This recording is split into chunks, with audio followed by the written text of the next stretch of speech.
metí la R donde no iba, pero Valente, bienvenido, ¿cómo estás? Muchas gracias, pero casi ni se notó. Eso es todo, fue Son las letras imperceptible. chiquitas Son las del letras contrato, chiquitas no del pasa contrato, nada. efectivamente. Mucho gusto saludarlos. Y sí, este tema a mí me gusta mucho.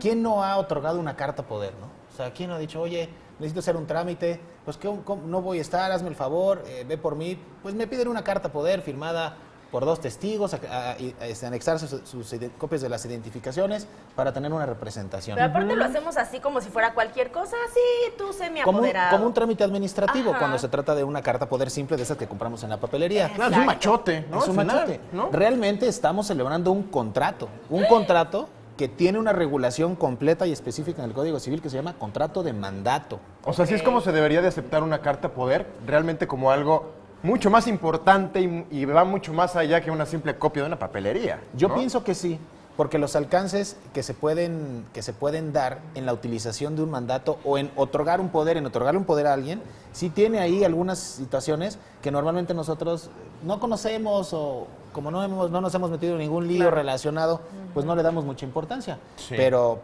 sí la tiene. Por ejemplo, el contrato de mandato que se hace en carta poder, en una carta poder simple, solamente es para cuestiones chiquitas, para negocios pequeños. La ley te dice, a ver, ¿cuándo puede ser una carta poder y cuándo tiene que ser un poder notarial hecho frente a un notario público o ratificado ante un juez por la importancia del negocio en el que me vas a representar? No es lo mismo un negocio pequeño que un negocio más alto. La ley nos dice que en negocios jurídicos cuyo valor sean superiores más o menos a 80,000 pesos, tiene que ser a través de un poder notarial. Ok. Oye, Valente, Sí. ¿y cómo debe entonces aceptarse un poder? Eso es algo muy importante. El poder se acepta de 2 maneras. O de una manera expresa, o sea, vamos a poner el ejemplo de la carta de poder porque ese es muy claro. Donde dice, acepto el poder. Yo le otorgo a Enrique un poder para algo, un mandato para ciertas situaciones, y yo en ese mismo documento, o él en ese mismo documento, lo acepta.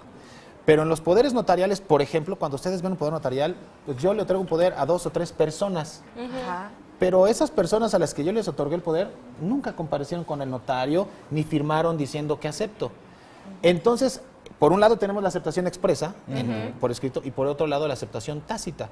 O sea, mediante hechos y circunstancias que implican e indican que lo aceptas. Yo te otorgo a ti un poder para que vendas mi coche. Si tú vas y vendes mi coche, estás aceptando esa representación. Ok, ok. Entonces, mucho Valente, cuidado con ¿y eso.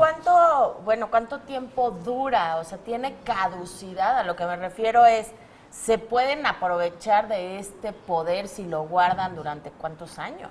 Justamente al ser un contrato, se pueden pactar las condiciones que sean necesarias, que el poderdante, quien otorga el poder, quiera. Entonces puede ser un poder limitado y puede limitarse, por ejemplo, en cuanto a su tiempo. Yo te otorgo un poder y este poder tiene una vigencia de 2 años o de 1 año. Yo te otorgo un poder y este poder solo sirve para que me representes en relación a esta casa de mi propiedad. Okay. Te puedo dar un poder solamente para que me representes en este acto en particular. Cuando ese poder se llega a su fin porque se cumplió con la instrucción, porque llegó el tiempo, ese poder termina. ¿Qué pasa en esa pregunta cuando alguien, vamos a decir, puede malaprovecharse de un poder? Pues tendrá que atenderse al contenido expreso del poder. O sea, ¿para qué servía el poder? Y nosotros, por ejemplo, vemos que hay poderes generales. Tú eres mi apoderado general.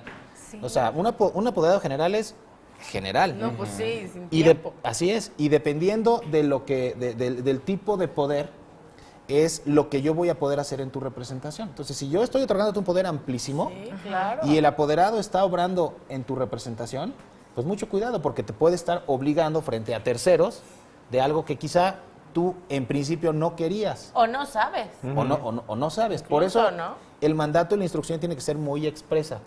¿Para qué? Para que tú también le puedas pedir cuentas al apoderado, al mandatario. El mandatario, el apoderado, tiene una obligación de rendir cuentas de qué hizo con ese poder, qué instrucción le diste. Y el mandatario puede, teniendo una instrucción específica en un poder específico, yo te di el poder para que vendieras solo mi casa.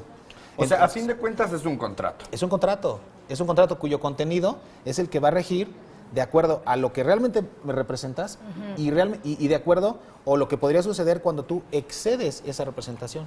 O sea, a lo mejor tú tienes ese poder para vender mi casa, pero tú vas con alguien y le dices, mira, aquí está el poder, ese alguien no se toma la molestia de leer y tú lo puedes engañar o a lo mejor de buena fe, ¿no? De buena fe decir, yo soy el apoderado, pues resulta que también voy a vender su coche.